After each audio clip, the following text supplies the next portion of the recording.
Okay, boys and girls, this is part 2 of your full tissue paper leaves. So you can see here you should have ended up with a product just like this, where you've used the primary colours, red, yellow and blue, and layered them, and you've created the 3 secondary colours by overlapping orange, green and purple. You're going to get some shape traces that are the shapes of the leaves, and there's acorns. I want you to turn your paper over and then lay around the edge a couple at a time, or one at a time, and trace the shapes and see if you can get as many leaf shapes out of this piece of tissue paper artwork. And then, using your best scissor skills, you're going to cut them all out. When you've cut them all out, you should have probably, let me see, maybe 5 or 6. I got 7 out of mine because I used a couple of acorns that are slightly smaller. So this is what you're going to end up with, is these full leaves if you had your whole paper completely filled. While you're doing that, I'm going to call you up and I'm going to be helping you to do a hand print using paint and printing it onto paper. So you've got something like this, and this is going to be your hand print, and it's going to represent a tree. So this is the trunk, and then it's branching out.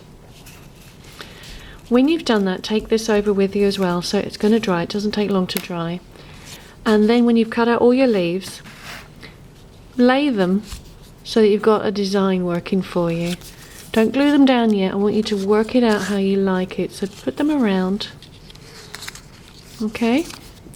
When you're happy with your design, then stick them down using a glue stick.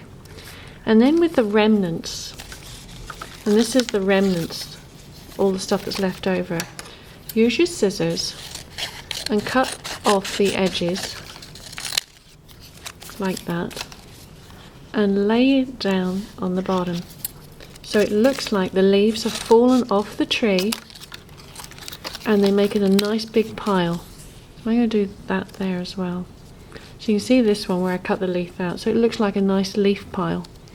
And I'm going to continue to do that and stick it down. Then very last thing, when you've got it stuck down, you can, I'll give you some crayons, you can then add some extra branches, and this is how you do it. You're just going to make some wavy lines, so like twiggy branches, because remember all the leaves, they're falling because it's autumn. So you continue just to add some branches, and if you want to add some like extra bark detail on your tree trunk, you can do as well, and outline your shape. Okay, boys and girls, now it's your turn. Let's go make some art.